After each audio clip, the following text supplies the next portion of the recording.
नमस्कार दोस्तों, welcome to सरकारी स्टडी बेस्ड एजुकेशन। चलिए यहाँ पे हम बात करने वाले हैं सीपीसीटी एग्ज़ाम के अंतर्गत जो कंप्यूटर की मेगा टेस्ट सीरीज़ चल रही उसका अगला पार्ट। इसमें हम जो है कुछ क्वेश्चन को डिस्कस करेंगे जो आपके एग्जाम में काफ़ी हेल्प करने वाले हैं। चलिए यहाँ पे क्वेश्चन देखने को मिल जाएगा एमएस वर्ड 2019 में निम्नलिखित में से किस में कई टैब होते हैं। कई टैब होते हैं मतलब भाई उन्हें कई विंडो वर्ड विंडो के शीर्ष के पास पाया जा सकता है। तो यहाँ पे देखिए बहुत सारी टैब होती हैं और उन्हें वर्ड विंडो के शीर्ष के पास पाया जा सकता है। तो यहाँ देखिए क्या होता है, देखिए बहुत सारी टैब कहाँ होती है, टाइटल बार में नहीं होती, स्टेटस बार में नहीं होती, टास्क बार में नहीं होती। तो यहाँ राइट आंसर हो जाएगा रिबन। रिबन आप देखोगे तो रिबन इसका राइट आंसर है। और हम वर्ड ओपन करके भी देख लेते हैं। जैसे हमने वर्ड ओपन करे तो वर्ड अभी तो 2024 में पढ़ा रहा हूँ आपको, बाकी 2019 तक भी कोई दिक्कत नहीं, ऐसे ही क्वेश्चन आने वाले हैं। ठीक है, अगर लेटेस्ट आया तो उसके लिए भी आप काम कर सकते हैं। तो यहाँ देखोगे सबसे टॉप में आप जाओ तो टॉप में आप देखोगे, देखिए रिबन है। रिबन में बहुत सारे टैब आपको देखने को मिल जा रहे हैं जिनमें सारे ऑप्शंस होते हैं अलग अलग प्रकार से वर्किंग के हिसाब से। जैसे होम टैब है, होम टैब में बेसिक सारे ऑप्शन होते हैं, इंसर्ट में लाने से संबंधित, ड्रॉ है, डिज़ाइन है, सारी चीज़ें। तो आपका राइट आंसर क्या हो जाएगा, रिबन हो जाएगा। ठीक है, तो रिबन में आपको बहुत सारे टैब यहाँ मिल जाते हैं। इन टैब में अलग अलग ऑप्शन मिल जाते हैं। टाइटल बार डॉक्यूमेंट का टॉप विंडो मतलब टॉप पट्टी जिसमें नाम एप्लीकेशन का नाम हो जाता है। स्टेटस बार बॉटम पट्टी जिसमें पेज नंबर वर्ड काउंट हो जाते हैं। टास्क बार विंडो का हिस्सा या एमएस वर्ड का हिस्सा नहीं है। ठीक है, नेक्स्ट क्वेश्चन है कंप्यूटर प्रोग्रामिंग में एरर का पता लगाने और उन्हें हटाने की प्रक्रिया को क्या कहते हैं।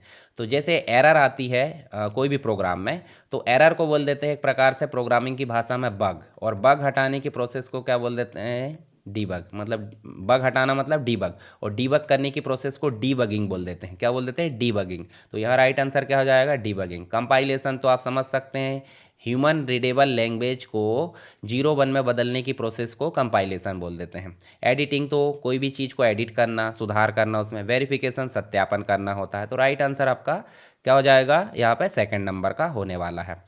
उसके बाद बाकी चीज़ें आप पढ़ सकते हैं, डीबगिंग भी हमने देख लिए। गूगल ड्राइव में लेटर्स है, फ्लायर्स है, निबंध बोले तो ऐसे वगैरह है, या अन्य टेक्स्ट आधारित जो फाइल है उसके स्ट्रक्चर के लिए किस प्रकार की फाइल का उपयोग किया जाता है। तो गूगल ड्राइव में जब भी हम जाएंगे तो हम जो है एक प्रकार से वहाँ नया डॉक्यूमेंट कैसे फॉर्म में बनाते हैं, डॉक्स के फॉर्म में, गूगल डॉक्स। और गूगल डॉक्स में क्या बनता है, गूगल डॉक्स में डॉक्यूमेंट्स बनता है। क्या बनते हैं, डॉक्यूमेंट्स। तो यहाँ पे सेकंड नंबर का राइट आंसर हो जाएगा डॉक्यूमेंट्स।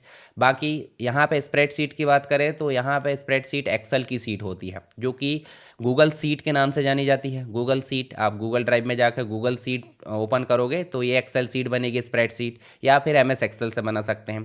गूगल स्लाइड के माध्यम से आप जो है प्रेजेंटेशन बना सकते हैं, और गूगल फॉर्म्स यूज़र से इनपुट लेना उसके लिए यहाँ पे कारगर होता है। तो ये आप समझ सकते हैं इसको। इसके बाद नेक्स्ट क्वेश्चन है VoIP। एक प्रकार से इसके संदर्भ में निम्नलिखित में से कौन सा protocol peer to peer session control को जो जैम्प होता है इससे जोड़ता है। तो यहाँ पे आप देखोगे तो सेशन कंट्रोल के लिए जो VoIP है, VoIP बोले तो वॉइस ओवर इंटरनेट प्रोटोकॉल, बोले तो एक डिवाइस है, एक डिवाइस दूसरी है। ये दोनों डिवाइस में सिम नहीं है। सिम मतलब आप समझ सकते हैं आपके मोबाइल में भी होगी। बिना सिम के इंटरनेट की सहायता से एक डिवाइस दूसरे डिवाइस से क्या कर सकते हैं, कॉलिंग कर सकते हैं। तो ये कहलाती वॉइस ओवर इंटरनेट प्रोटोकॉल। और इसी में पूछ रहा peer to peer protocol session control के लिए जैम्प से जोड़ता है, तो ये कहलाता है आपका जिंगल। ठीक है, तो राइट आंसर क्या हो जाएगा, जिंगल।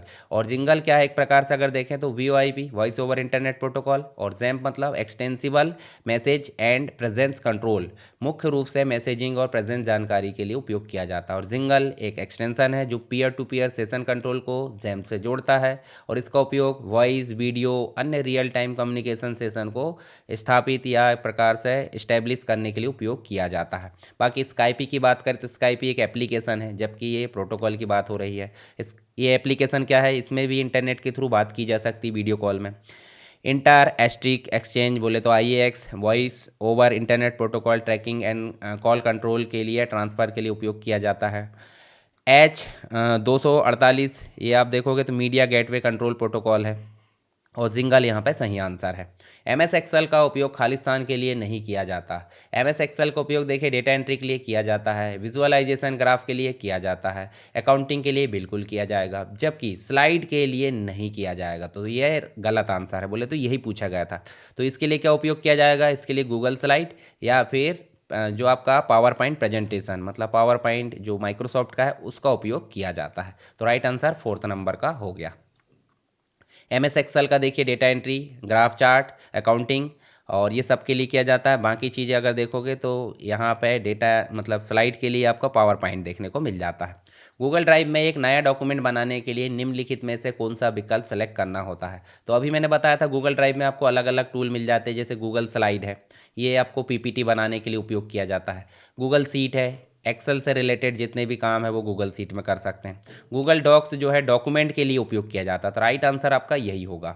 गूगल फॉर्म्स, यूज़र से इनपुट लेने के लिए एक फॉर्म बनाया जाता है, तो गूगल फॉर्म में बनाया जाता है। और ये सारे टूल किसके अंतर्गत मिल जाते हैं? गूगल ड्राइव में मिल जाते हैं।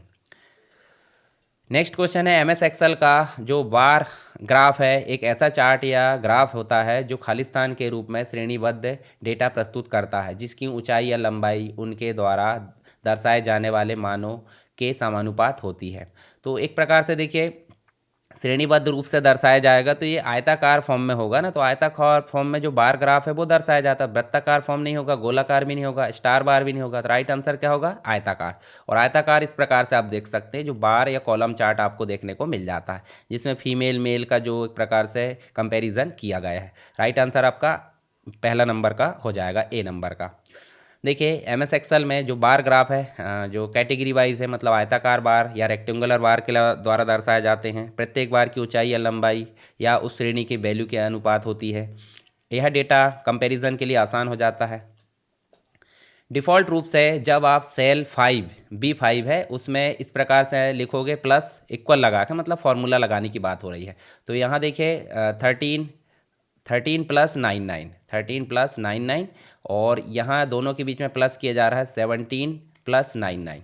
तो दोनों को जोड़ोगे तो आपको नॉर्मल पता है 99 अगर करें तो कितना आएगा? 9 दूनी 18, हासिल का 1, 9 दूनी 18 और 1 19, 19 और यहाँ पे आ जाएगा आपका 9 और हासिल का फिर 1 आ जाएगा। दशमलव लगा दो 2 अंक के बाद, फिर उसके बाद 3 और 7 बोले तो 10, 10 और 11 का 1, हासिल का 1, 2, 2 और 1 3, मतलब 31.98। तो यहाँ पर राइट आंसर क्या हो जाएगा आपका? 3 बोले तो MS एक्सेल में अगर आप इस प्रकार से लिखोगे तो राइट आंसर आपका आ जाएगा 31.98।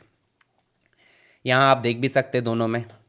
MS एक्सेल में खालिस्तान एक वास्तविक समय की गणना और सरल ऑपरेशन के लिए सबसे अच्छे है, जबकि खालिस्तान दोहराए जाने वाले काम, देखिए गणना करने के लिए और दोहराए जाने वाले काम, तो यहाँ हम देख लेते हैं। जैसे गणना करना है तो किसकी ज़रूरत पड़ेगी भाई? सिंपल सी बात है, फार्मूला की। तो फार्मूला 2 में आ रहा है, तो मैक्रो और ये चीज़ क्रॉस हो गई। फिर उसके बाद देखिए दोहराए जाने वाले काम, दोहराए जाने वाले काम में कॉलम्स नहीं आता, क्या आता? मैक्रोस। तो राइट आंसर आपका पहला हो जाएगा। पहले में आ जाएगा फार्मूला कैलकुलेशन के लिए और मैक्रो दोहराए जाने वाले काम के लिए उपयोग किया जाता है एक्सेल में, तो ये आप ध्यान में रख सकते हैं। आप यहाँ पे पढ़ लीजिए। उसके बाद MS एक्सेल 2019 में स्प्रेडशीट में मैक्रोस को शामिल करने के लिए निम्नलिखित में से किस एक्सटेंशन का उपयोग किया जाता है? तो MS एक्सेल में विभिन्न प्रकार की फाइल बनती है, जैसे टेम्पलेट फाइल हो गई, एक्सेल की फाइल हो गई, मैक्रो की फाइल हो गई, सबका एक्सटेंशन होता है। तो सबका एक्सटेंशन होता है तो अलग अलग देखें कौन कौन सा एक्सटेंशन, जैसे XLSX ये स्प्रेडशीट की फाइल का एक्सटेंशन है। .docx यहाँ पे नहीं होगा, PPTX भी यहाँ पे नहीं होगा। .docx किसका होता है? डॉक्यूमेंट फाइल का। PPTX PPT जो पावर पॉइंट है उसका। और XLSX हमको पता ही चल गया ये सीट का होता है, बोले गूगल, मतलब एक प्रकार से गूगल सीट या फिर जो MS एक्सेल है उसके अंतर्गत स्प्रेडशीट का। तो बचा क्या? सेकंड। तो XLSM बोले तो मैक्रो फाइल का एक्सटेंशन .XLSM होता है, ठीक है। देखिए यहाँ पे ये आप देख लीजिए इसके अंतर्गत बाकी चीज़ें देखिए। XLSX इस स्टैंडर्ड एक्सेल वर्कबुक का होता है और उसके बाद इसमें देखिए XLSM ये मैक्रो के लिए होता है और XLSB ये बाइनरी वर्कबुक के लिए और XLTX बोले तो एक्सेल की टेम्पलेट के लिए होता है, तो ये आप ध्यान में रख सकते हैं। MS एक्सेल 2019 में किस की कॉम्बिनेशन द्वारा एक पूरी जो रो है उसको छुपाया जा सकता है? तो पूरी रो को छुपाने के लिए और लाने के लिए यहाँ पे उपयोग किया जाएगा कंट्रोल के साथ 9 के, ठीक है, कंट्रोल के साथ 9 का। बाकी शॉर्टकट भी हम देख लेते हैं, जैसे कंट्रोल के साथ 9 से क्या हो रहा है? पूरी रो को हाइड किया जा रहा है। फिर कंट्रोल के साथ 0 से क्या हो रहा है? पूरा का पूरा कॉलम को छुपा दिया जा रहा है, तो ये आप देख सकते हैं। कंट्रोल H फाइंड रिप्लेस के लिए और कंट्रोल R आपका जो सेलेक्टेड सेल है उसको दाईं ओर कॉपी करने के लिए, बोले तो फिल राइट के लिए उपयोग किया जाता है। ऐसे कंट्रोल D फिल डाउन के लिए उपयोग किया जाता है। इसमें कुछ शॉर्टकट भी है, जैसे कंट्रोल के साथ N आप देख लेना, कंट्रोल O है, कंट्रोल S है, कंट्रोल P है, कंट्रोल C, कंट्रोल X, ये सब बेसिक शॉर्टकट है। बाकी कंट्रोल B ये भी शॉर्टकट बेसिक है। बाकी कंट्रोल 9 हमने देख लिए, कंट्रोल 0 भी देख लिए। रो अनहाइड करने के लिए शिफ्ट दबा दो साथ में, और कॉलम के लिए भी शिफ्ट दबा दो साथ में। कंट्रोल एरो आप देख सकते हैं डेटा रेंज मूव करने के लिए, कंट्रोल स्पेस पूरी कॉलम सेलेक्ट करने के लिए, शिफ्ट स्पेस पूरी रो सेलेक्ट करने के लिए, अल्टर के साथ इक्वल बोले तो ऑटो सम के लिए। तो कुछ शॉर्टकट है वो आप ध्यान में रखिए, एग्जाम में आ जाते हैं। उसके बाद हिस्टोग्राम में वार बोले तो जो एक चार्ट होता है, बार का जो MS एक्सेल है 2019 में अंतराल के भीतर मानों की संख्या को दर्शाता है। तो इसका राइट आंसर हो जाएगा ऊंचाई को दर्शाता है। यहाँ आप देख भी सकते हैं, देखिए ऊंचाई को दर्शाता है, ठीक है। जो बार है हिस्टोग्राम का उसमें ऊंचाई को ही दर्शाता है। इसमें आप देख सकते हैं हिस्टोग्राम में डेटा को इंटरवल बोले तो बिन्स में विभाजित किया जाता है, और प्रत्येक बार की जो हाइट है उस बिन के भीतर आने वाले जो मान है या वैल्यू उसकी फ्रिक्वेंसी को दर्शाता है, और एक्स इंटरवल को दिखाता है, वाई फ्रिक्वेंसी स्केल को दर्शाता है, और विड्थ बिन साइज को दर्शाता है। तो ये भी आप ध्यान में रख सकते हैं। यहाँ देखिए बार चार्ट और हिस्टोग्राम में अंतर है। डेटा का प्रकार बोले तो कैटेगरी वाइज दिखाता है बार चार्ट, और यहाँ पे ये कंटिन्यूअस दिखाता है। बार की स्थिति बोले तो बार्स के बीच में गैप होते हैं और यहाँ पे एक दूसरे से जुड़े होते हैं, गैप नहीं होता है। एक्स कंडीशन बाय कंडीशन हमने अभी देख ली कैटेगरी, और ये कैटेगरी का मान।